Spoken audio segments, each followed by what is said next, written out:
Hey everybody, what's going on? Welcome to an all-new Talkin Movies. As always, I am your host, the real Geno Reynolds, and today we're going to be talking about Goosebumps 2: Haunted Halloween, a sequel to 2015's Goosebumps movie, and I will warn you, there will be spoilers in this review.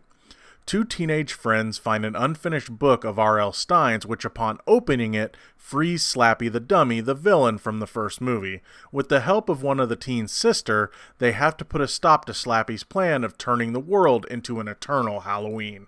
Look, I'm gonna have to be honest here. While I saw the first movie and while I know I didn't like it very much, I couldn't really remember much about it.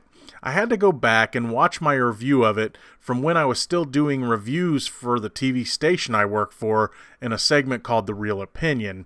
I did a quick review of it, so here is the audio from that review. Oh, Goosebumps, you were everything I thought you were going to be in some way, shape, or form. I thought this movie was going to be like a mix of Jumanji and Monster Squad, and it was. If Jumanji and Monster Squad were not fun, unfunny, and kind of boring. I will say the target audience, which is the kids, in the audience seemed to be kind of enjoying it, but mostly they were laughing at the slapstick comedy.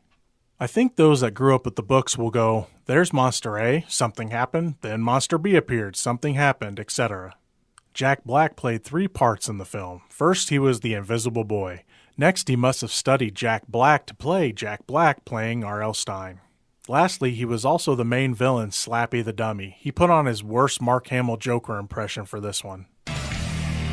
Funny guy. Can't say the same for you. When CG was used, it was atrocious and fake. The practical stuff was fine, so they should have just used that. I really felt that this could have been something kind of fun and special, but instead it felt like a cash-in years too late. So, yeah, I didn't think too much of it. Did I think this sequel improved on part 1? Well, honestly, and this isn't really saying much, I thought the first one was better. Now, do I think those that like the first one will like the sequel? Yeah, I'm pretty sure that they will. I have to say that me not knowing the Goosebumps brand is probably a disadvantage for me. I'm sure, like part 1, there are things in the movie that fans will know from the books and will probably enjoy. I don't know. If you are a fan of the books, let me know what you enjoyed from the movies that was from the books. For the movie itself, I was just really bored most of the time. I know that these are for the kiddos for the most part, but like part 1, unless you're a fan, there isn't much there to keep you interested. The stuff with Slappy at the first is kind of fun, and he is probably the best part of the movie. But the stories involving the two friends, their bullies, the sister, her boyfriend, the sibling single mom, her department store love interest, the creepy neighbor, and just about everything else is honestly pretty generic. Speaking of Slappy, many people were wondering if Jack Black was returning to voice the character as well as show up as R.L. Stine and also maybe the Invisible Boy. I don't remember reading or hearing anything about this, but I swore I saw a commercial that had Jack Black in it for this. It might have been footage from the first movie, I don't know. I really wasn't paying attention when I saw it.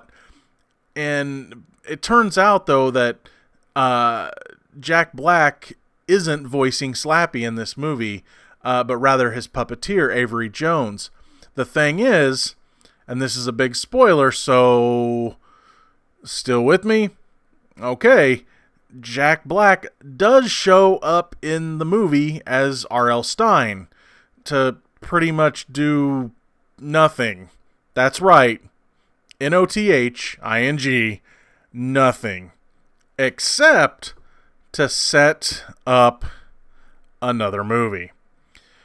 During the plot of the movie, our main characters get a hold of the R.L. Stine fan club, which is really just R.L. Stine, which springs him into action. He makes his way to the town to try to help them stop Slappy, but gets there right after our characters have already stopped him. At the end of the movie, we see Stine finally finishing up his unfinished Haunted Halloween book, which is the book that the kids open at the beginning that freed Slappy in the first place. Only to be jump scared for the 7,972nd time by Slappy, who has written a book of his own. Slappy opens that book, which sucks R.L. Stine into it, which I'm sure will probably be the next movie if one gets made. From what I could find, it was the shooting schedule of the movie, which kept getting moved back, that kept Jack Black from being in the movie more. So instead of him being in a lot of this movie, I would consider his appearance in this more of a glorified cameo. One other thing, and maybe you all can help me with this because I couldn't find anything on it, but there was a joke in the movie where R.L. Stine saw a red balloon near a storm drain, you know where I'm going with this, and made a claim that went something along the lines of, "Ha, I knew I thought of that first." And of course the joke was referring to Stephen King's It. Now, I have to ask this, was there some beef between the two authors or something? I couldn't find anything. If not, then this joke is just stupid. Anyway, look, if you like the first movie and or a fan of the books, which I'm sure are probably the same people, you'll probably like this one too. For me, I feel there are better, somewhat kid-friendly, scary movies out there. I'd rather show my kiddos something like Gremlins or Monster Squad, or if you're looking for something that's still in theaters, The House with the Clock in its Walls. Still, those that like it will like it. And you know what?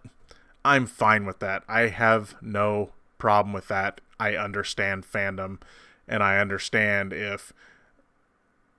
I understand that, this movie, it's for somebody, just not for me. That's going to be all for this edition of Talkin Movies. If you like what you've heard here, please subscribe to the Real Geno YouTube channel, like this video, and if you have anything to say about this movie, please feel free to leave a comment in the section below. Until next time, I am your host, the Real Geno, Geno Reynolds. See you later.